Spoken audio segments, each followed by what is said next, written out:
नमस्कार दोस्तों, Surya classes GEO में मैं खिलेश्वर चौहान आपका हार्दिक स्वागत व अभिनंदन करता हूं। दोस्तों देखिए, पिछली कक्षा में हम जिस टॉपिक के ऊपर चर्चा कर रहे थे वो था हमारा राजस्थान के भौतिक प्रदेश, और भौतिक प्रदेशों के अंतर्गत हम बात कर रहे थे हमारे पूर्वी मैदानी प्रदेश के बारे में।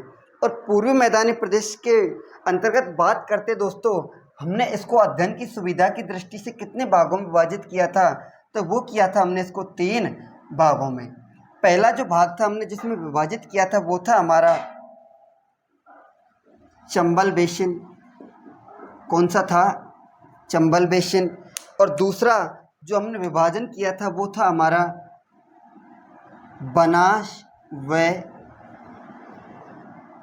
बाणगंगा बेसिन।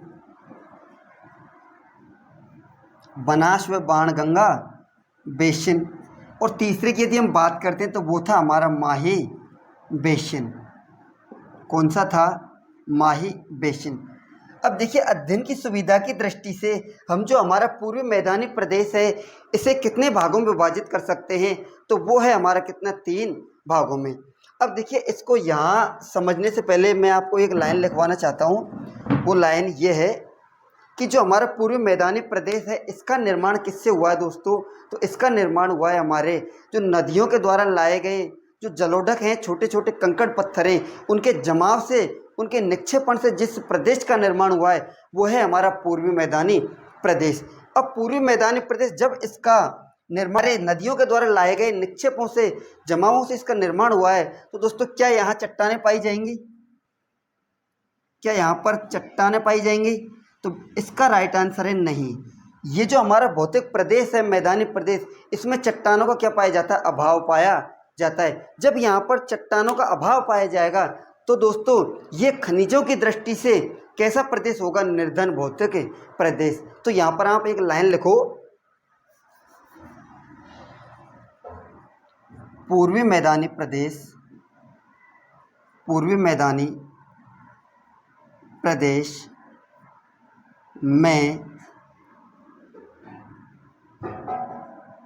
चट्टानों का अभाव पाया जाता है, जिस कारण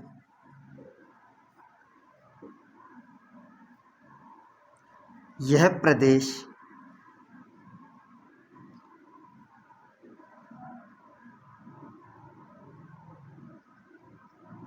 खनिजों की दृष्टि से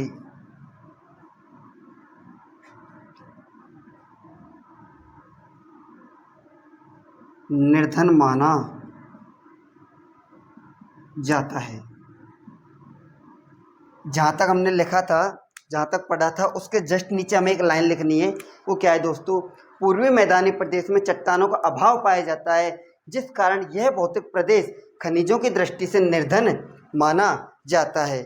तो दोस्तों ये लिखने के बाद में अब हम पढ़ते हैं कि जो हमारा पूर्वी मैदानी प्रदेश है इसको अध्ययन की सुविधा की दृष्टि से कितने भागों में बांट सकते हैं, तो वो बांट सकते हैं हम 3 भागों में। और 3 भाग कौन कौन से? पहला चंबल बेसिन, दूसरा बनास बाणगंगा बेसिन, और तीसरा है हमारा माही बेसिन। सबसे पहले हम बात करते हैं चंबल बेसिन की।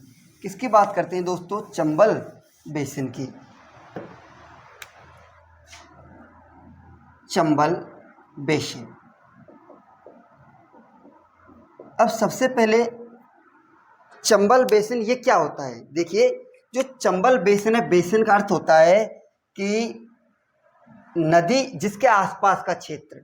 जैसे चंबल बेसिन की बात करेंगे तो चंबल नदी या उसके आसपास का क्षेत्र, माही की बात करेंगे तो माही नदी उसके आसपास का क्षेत्र, बनास की बात करेंगे तो बनास नदी और उसके आसपास का क्षेत्र, उसे क्या कहा जाता है? बेसिन। अब हम बात करते हैं जो चंबल बेसिन है ये क्या है। तो चंबल नदी और उसके आसपास का क्षेत्र, चंबल नदी और उसके जो आसपास का क्षेत्र है उसे क्या कहा जाता है? उसे कहा जाता है चंबल बेसिन। चंबल बेसिन। अब जो चंबल बेसिन है इसकी जो सबसे महत्वपूर्ण जो विशेषता है दोस्तों वो क्या है, वो इसकी महत्वपूर्ण विशेषता ये है कि ये बीहड़ के रूप में क्या है, प्रसिद्ध, बीहड़ के रूप में क्या है, प्रसिद्ध है। चंबल नदी है, जो चंबल नदी की जो सबसे महत्वपूर्ण विशेषता है वो क्या है, बीहड़, क्या है, बीहड़। अब ये बीहड़ क्या होता है दोस्तों, बीहड़ से तात्पर्य है चंबल नदी के द्वारा, चंबल नदी के द्वारा अवनालिका अपर्दन क्या किया जाता है दोस्तों, चंबल नदी के द्वारा एक अवनालिका अपर्दन किया जाता है, जिसके परिणाम स्वरूप जिस स्थलाकृति का निर्माण होता है उसे क्या कहा जाता है, उसे कहा जाता है बीहड़। देखो मैं लिख देता हूं एक बार, चंबल नदी के द्वारा, चंबल नदी के अवनालिका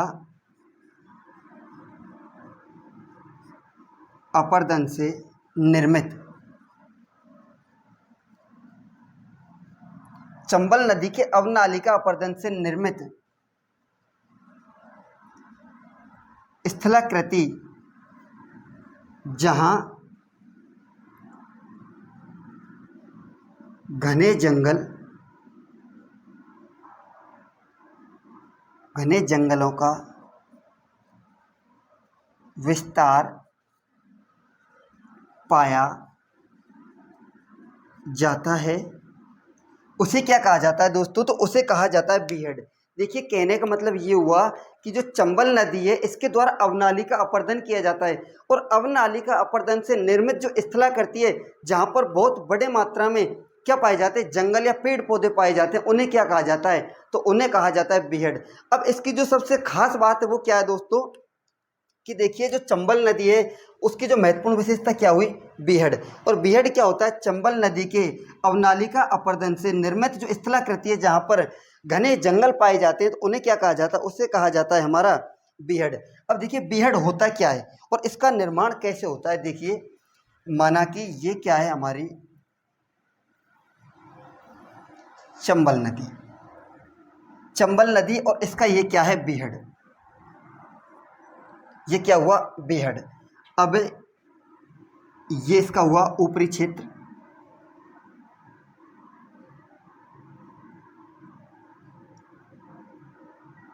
ये ऊपरी भाग हुआ, और ये हुआ इसका निचला भाग, कौन सा हुआ, निचला। अब ये वाला जो भाग है इसको कहते हैं क्या, उच्च भूमि, उच्च भूमि। ये संपूर्ण जो स्थलाकृति ये क्या है, ये है बीहड़, क्या है, बीहड़। और बीहड़ किसके द्वारा निर्मित है, चंबल नदी के द्वारा। अब ये उच्च भूमि है और ये कौन सी है, निम्न भूमि। अब जो हमारी उच्च भूमि है, उच्च भूमि जो हमारा चंबल है, चंबल का जो अपर्दित क्षेत्र है जो बीहड़ है, इसमें जो उच्च भूमि है, इस उच्च भूमि के ऊपर कौन निवास करते हैं दोस्तों, तो यहाँ पर निवास करते हैं डाकू।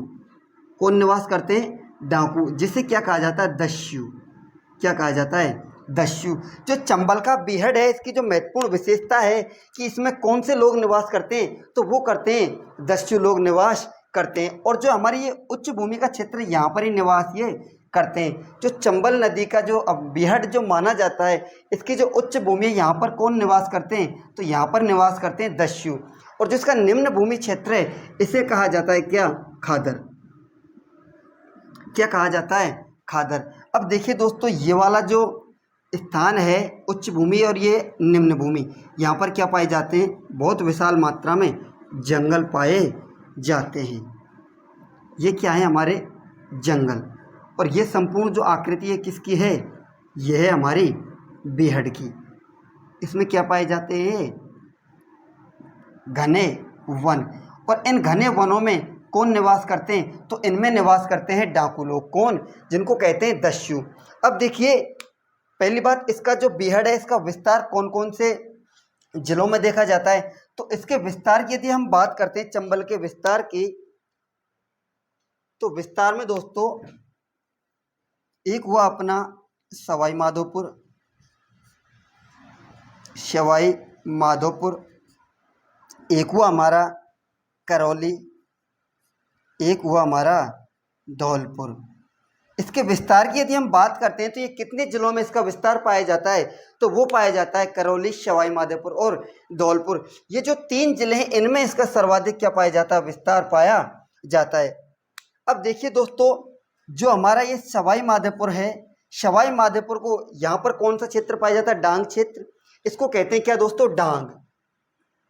ये जो उच्च भूमि का क्षेत्र है इसको क्या कहा जाता है, डांग। और यहाँ डांग में कौन निवास करते हैं, तो यहाँ पर निवास करते हैं क्या, डाकू या दस्यु। अब ये जो डांग क्षेत्र है, इस डांग क्षेत्र की सबसे महत्वपूर्ण विशेषता ये है कि सर्वाधिक मात्रा में क्या दोस्तों, सर्वाधिक मात्रा में जो बीहड़ और ये डांग क्षेत्र जो देखे जाते हैं इनका घनत्व सर्वाधिक मात्रा में तो किस में पाया जाता है, तो ये पाया जाता है हमारे धौलपुर में। किस में पाया जाता है, धौलपुर में। और यदि हम सर्वाधिक की यदि बात करते हैं विस्तार की ही, तो विस्तार में जो सर्वाधिक बात करते हैं तो उसमें आ जाएगा हमारा कौन सा, सवाई माधोपुर। देखिए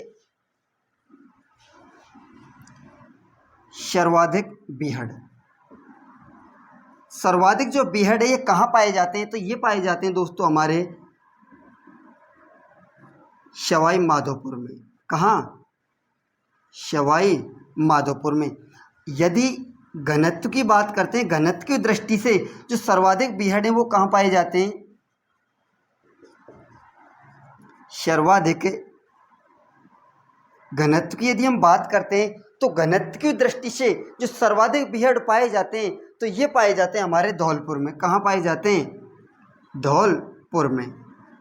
और यदि हम बात करते हैं कि जो बीहड़ है, बीहड़ की रानी किसे कहा जाता है, क्या दोस्तों, बीहड़ की रानी, बीहड़ की रानी कहा जाता है हमारा करौली। किसको कहा जाता है, करौली को। बीहड़ की जो रानी है ये किसे कहा जाता है, तो ये कहा जाता है हमारे करौली को। देखिए सर्वाधिक यदि हम बीहड़ के विस्तार की बात करते हैं, पहली बात जो हमारा चंबल बेसिन है इसकी जो सबसे महत्वपूर्ण विशेषता है वो क्या है दोस्तों, कि इसमें क्या पाए जाते हैं, बीहड़ क्षेत्र पाए जाते हैं। और जो बीहड़ है ये कौन कौन से जिलों में पाए जाते हैं, तो इसका सर्वाधिक जो विस्तार देखा जाता है 3 जिलों में देखा जाता है। 3 जिले कौन कौन से, पहला हमारा हुआ सवाई माधोपुर, दूसरा करौली, तीसरा धौलपुर। अब यदि हम बात करते हैं कि सर्वाधिक जो विस्तार देखा जाता है बीहड़ों का वो किस में देखा जाता है, तो वो देखा जाता है हमारे सवाई माधोपुर में। और यदि घनत्व की यदि हम बात करते हैं, घनत्व की दृष्टि से जो सर्वाधिक विस्तार बीहड़ का देखा जाता है तो वो किस में देखा जाता है, वो देखा जाता है हमारे धौलपुर में। किस में देखा जाता है, धौलपुर में। और यदि हम बात करते हैं कि बीहड़ की जो रानी है, बीहड़ की रानी किसे कहा जाता है, तो वो कहा जाता है हमारे किसको, करौली को। किसको कहा जाता है दोस्तों, करौली को। अब देखिए जो बीहड़ है इसमें कौन लोग निवास करते हैं, तो इसमें निवास करते हैं डाकू लोग। कौन से, डाकू, डाकू या दस्यु। अब हमारी भारत सरकार और राजस्थान सरकार के द्वारा ये जो डाकू लोग हैं इनको समाज की मुख्य धारा से जोड़ने के लिए कुछ विकास कार्यक्रम चलाए थे। उन विकास कार्यक्रमों को क्या कहा जाता है दोस्तों, देखिए एक चलाया था केंद्र सरकार के द्वारा। किसके द्वारा, केंद्र सरकार के द्वारा। और एक चलाया गया था हमारी राज्य सरकार के द्वारा। क्या चलाया गया था, कार्यक्रम केंद्र सरकार के द्वारा और राज्य सरकार के द्वारा। अब देखिए दोस्तों जो डाकू लोग हैं ये बीहड़ या उत्खात स्थलाकृति में, बीहड़ या उत्खात जो स्थलाकृति है इसका जो शाब्दिक अर्थ ये होता है कि एक ऊबड़ खाबड़, क्या, एक ऊबड़ खाबड़ जो स्थलाकृति होती है जहाँ कहीं पर खड्डे और कहीं पर उच्च भूमि, कहीं पर नीचे, कहीं ऊंचे, ऐसे जो क्षेत्र हैं उनको कहते हैं क्या हम, बीहड़। और बीहड़ का जो ऊपरी भाग होता है उसे कहा जाता है क्या, उच्च भूमि क्षेत्र, जिसमें कौन लोग निवास करते हैं, डाकू। कौन निवास करते हैं, डाकू लोग निवास करते हैं। उसे क्या कहा जाता है, उच्च भूमि के क्षेत्र को, उस उच्च भूमि के क्षेत्र को कहा जाता है डांग। क्या कहा जाता है, डांग। और डांग में निवास कौन करते हैं, डाकू। अब देखिए दोस्तों इन डाकुओं को हमारे भारत सरकार के द्वारा और राजस्थान सरकार के द्वारा हमारे जो समाज है उसकी मुख्य धारा में जोड़ने के लिए कुछ विकास कार्यक्रम चलाए गए थे। तो उनको क्या कहा जाता है, एक तो था हमारा राजस्थान सरकार के द्वारा चलाया गया था, एक चलाया गया था केंद्र सरकार के द्वारा। और इसका जो उद्देश्य था वो क्या था?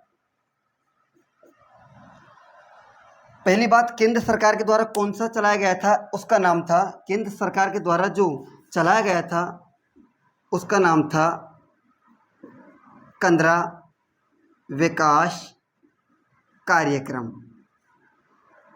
कंदरा विकास कार्यक्रम। और राज्य सरकार के द्वारा जो चलाया गया था वो था डांग क्षेत्र विकास कार्यक्रम। कौन कौन से चलाए गए थे? केंद्र सरकार के द्वारा जो चलाया गया था वो कौन सा था? कंदरा क्षेत्र विकास कार्यक्रम।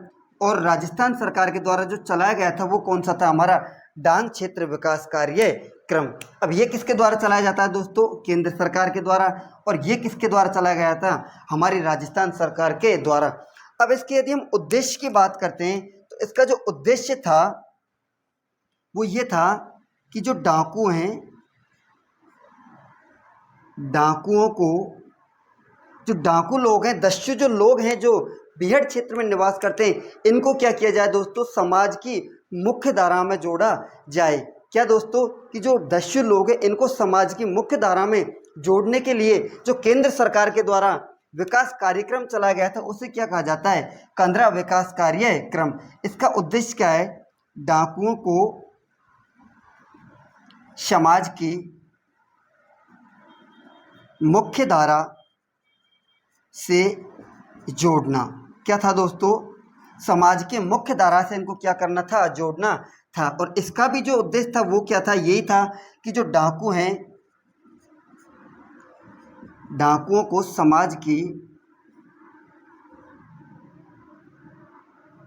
मुख्य धारा से जोड़ना। क्या था दोस्तों? जो डाकू लोग होते हैं इनको समाज की क्या करना था? मुख्य धारा से जोड़ना था। अब ये जो केंद्र सरकार के द्वारा जो कार्यक्रम चलाया गया था ये कब चलाया गया था? तो ये चलाया जाता है 1989 में। कब चलाया जाता है? 1989 में। और ये जो विकास कार्यक्रम चलाया जाता है हमारे राजस्थान सरकार द्वारा, तो ये कब चलाया जाता है? ये चलाया जाता है 2004 के अंतर्गत। अब हम बात करते हैं केंद्र सरकार के द्वारा इसमें कौन कौन से जिलों को शामिल किया गया था। तो इसके अंतर्गत 2 संभाग आते हैं। एक था हमारा कोटा संभाग और एक था हमारा भरतपुर संभाग। ये 2 संभाग हैं जिनको केंद्र सरकार के द्वारा ये जो कार्यक्रम चलाया गया था उसमें क्या किया था? शामिल किया था। इसी प्रकार हमारे राजस्थान सरकार के द्वारा भी यही, एक तो कोटा संभाग और दूसरा भरतपुर संभाग, इन दोनों संभागों को इस कार्यक्रम के अंतर्गत क्या किया गया था? शामिल किया गया था। अब देखिए, कोटा संभाग के अंतर्गत कितने जिले हैं? 4। कौन कौन से? कोटा, बूंदी, बारा और झालावाड़। और भरतपुर जो संभाग है इसके अंतर्गत भी हमने कितने जिले पढ़े थे? तो वो पढ़े थे हमने कितने? 4। कौन कौन से? करौली, सवाई माधोपुर, भरतपुर और धौलपुर। इस प्रकार जो हमारी राज्य सरकार है इसके द्वारा कितने जिलों को इसमें शामिल किया गया था? तो वो किया गया था 8 जिलों को। और केंद्र सरकार के द्वारा भी कितने जिलों को शामिल किया गया था? तो वो किया गया था दोस्तों हमारे 8 जिलों को। ये हुआ हमारा क्या? चंबल बेसिन। चंबल बेसिन में हमने देखो दोस्तों, जो राजस्थान सरकार है, केंद्र सरकार, इनके द्वारा डाकुओं को समाज की मुख्य धारा से जोड़ने के लिए जो कार्यक्रम चलाए गए थे, ये बहुत महत्वपूर्ण सवाल है। यहाँ से अक्सर एग्जामों में क्वेश्चन बनते रहते हैं, तो एक बार यहाँ तक लिखते हैं दोस्तों, नोट करते हैं। यहाँ तक किसी को अगर कोई भी दिक्कत हो तो वो कमेंट बॉक्स में लिख सकता है, कमेंट में कर सकता है, उसके सभी का जवाब आपको मिलेगा। अब देखिए, एक बार नोट करते हैं इसको। चंबल बेसिन, चंबल नदी या उसके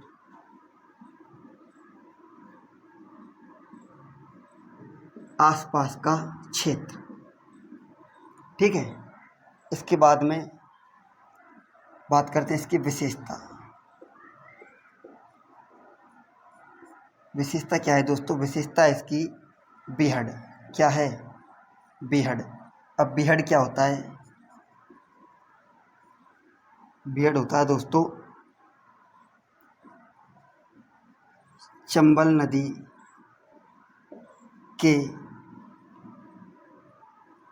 द्वारा अवनालिका अपरदन से चंबल नदी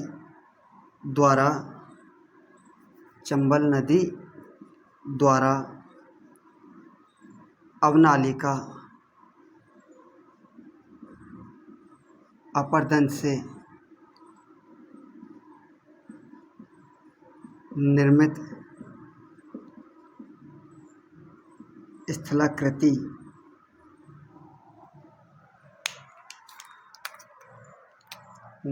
स्थलाकृति जहाँ घने जंगलों का विकास पाया जाता है उसे बीहड़ कहा जाता है।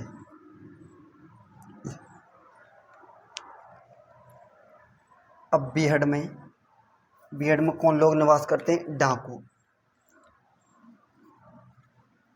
बीहड़ में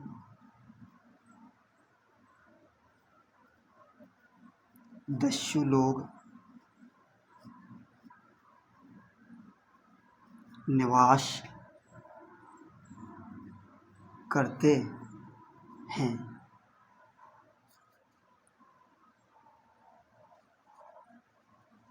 बीहड़ की उच्च भूमि को डांग कहा जाता है एवं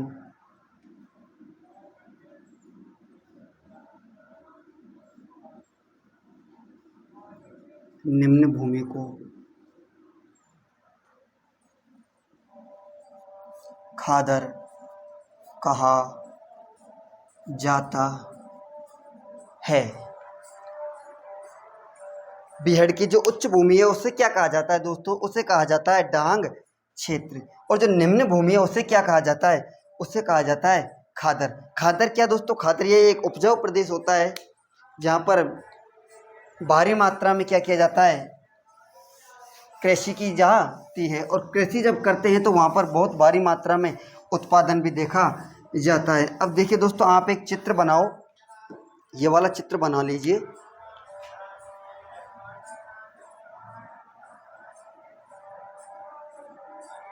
ये क्या है?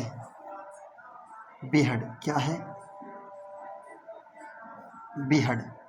और बीहड़ का ये जो ऊपरी हिस्सा है और एक है निचला, इसको कहा जाता है निम्न भूमि। क्या? निम्न भूमि। और निम्न भूमि को क्या कहा जाता है? खादर। क्या कहा जाता है दोस्तों? खादर। और ये क्या है? हमारी उच्च भूमि। उच्च भूमि क्या कहा जाता है? डांग। क्या कहा जाता है? डांग क्षेत्र। और डांग में कौन निवास करते हैं? डाकू लोग निवास करते हैं। अब ये इसमें आप बना लो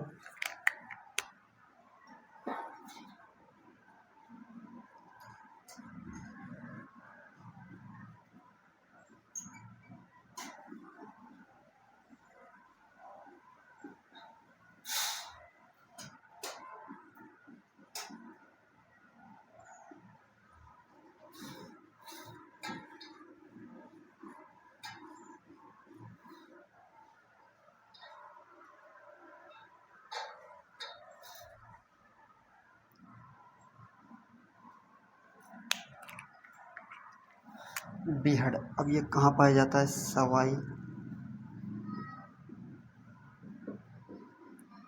माधोपुर, करौली और धौलपुर।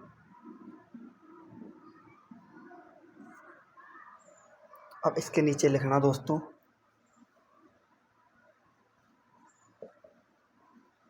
बीहड़ की रानी। क्या किसको कहा जाता है? करौली। किसको? करौली को। सर्वाधिक बीहड़ ये पाए जाते हैं सवाई माधोपुर। सर्वाधिक घनत्व, सर्वाधिक घनत्व तो ये पाया जाता है हमारे धौलपुर में। कहाँ पाया जाता है दोस्तों?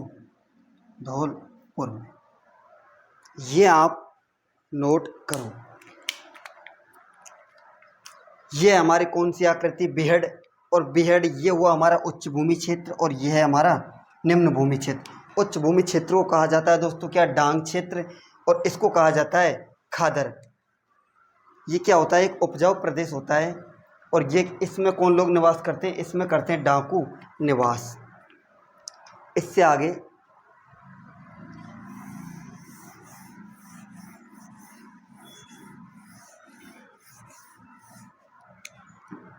अब नोट करो।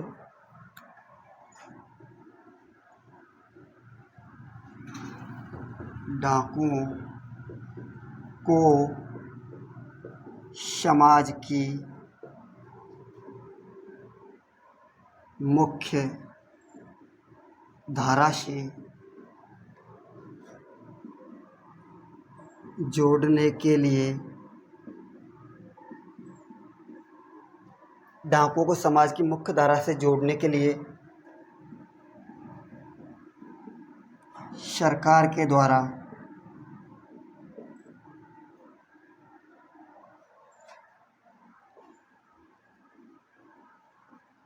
विकास कार्यक्रम चलाए गए जो निम्न है।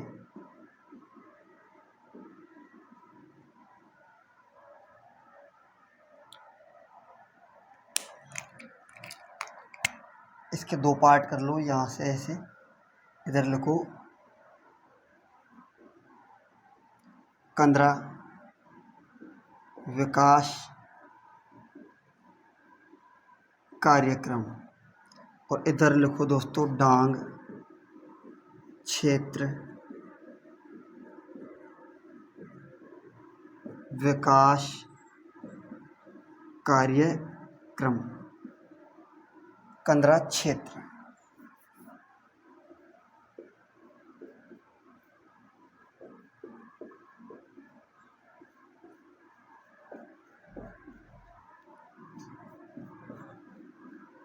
अब देखिए ये 15 क्षेत्र, इसका पहले बात करते हैं उद्देश्य। उद्देश्य दोनों का एक ही था। वो क्या था?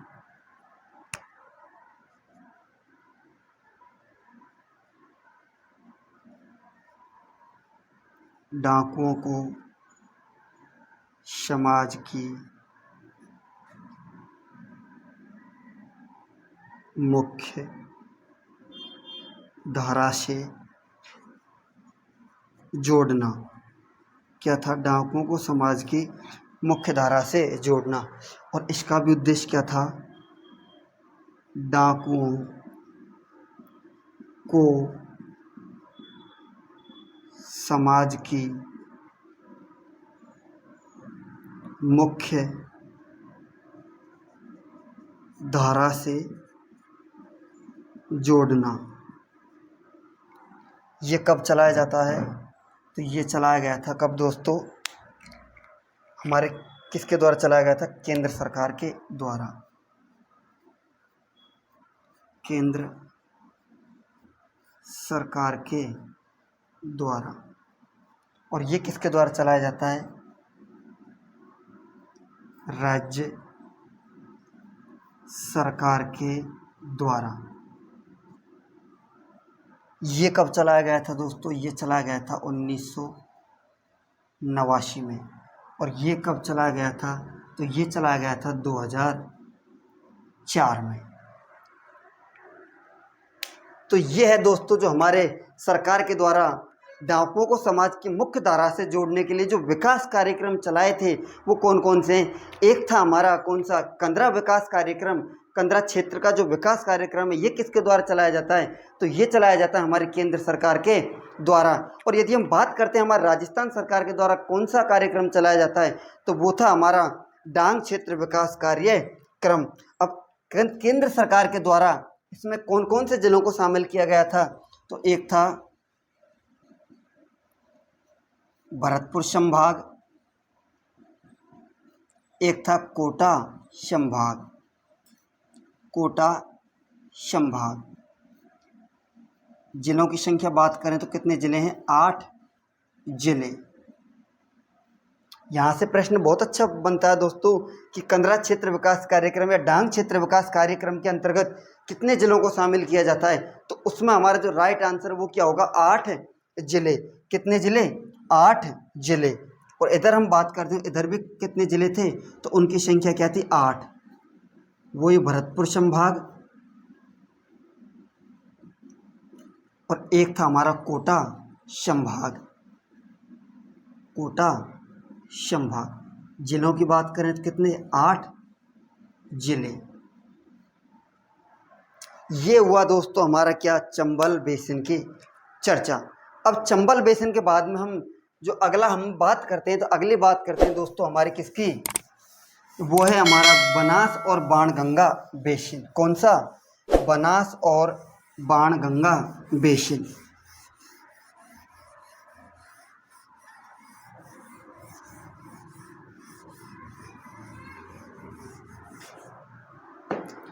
देखिए दोस्तों, अब हम बात करते हैं बनास और बाणगंगा बेसिन। किसकी? बनास और बाणगंगा बेसिन की।